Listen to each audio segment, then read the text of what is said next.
ఇటీవల ముగిసిన ICC champions ట్రోఫీలో రోహిత్ శర్మ సారథ్యంలోని భారత జట్టు విజేతగా నిలిచిన విషయం తెలిసిందే. దాదాపు పుష్కర కాలం తర్వాత మరోసారి టీమిండియా టైటిల్ కైవసం చేసుకుంది. టోర్నీలో ఒక మ్యాచ్ కూడా ఓడిపోకుండా ట్రోఫీ దక్కించుకోవడం విశేషం. మార్చి 9న న్యూజిలాండ్ తో జరిగిన ఫైనల్లో భారత జట్టు విజయం సాధించి ముచ్చటగా మూడోసారి ట్రోఫీని గెలుచుకుంది.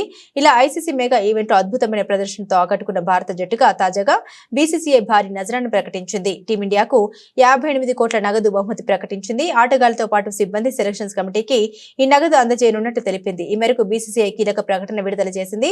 ఐసీసీ ఛాంపియన్స్ ట్రోఫీ 2025లో విజయం సాధించిన జట్టుకు 58 కోట్ల నగదు బహుమతిని ప్రకటించడం ఆనందంగా ఉంది. ఈ క్యాష్ రివార్డు ఆటగాళ్లు, కోచింగ్ సహాయక సిబ్బందితో పాటుగా పురుషుల సెలక్షన్ కమిటీ సభ్యులకు వర్తిస్తుందని బీసీసీఐ ప్రకటించింది.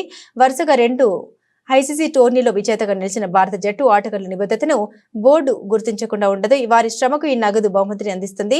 ఆటగాళ్లు, కోచింగ్ సహాయక సిబ్బంది, సెలక్షన్స్ కమిటీ సభ్యులకు నజరానా ప్రకటించడం ఆనందంగా ఉంది. దీనికి వారంతా అర్హులే అని బీసీసీ అధ్యక్షుడు రోజర్ బిన్నీ, కార్యదర్శి దేవాజిత్ సైకియా అన్నారు.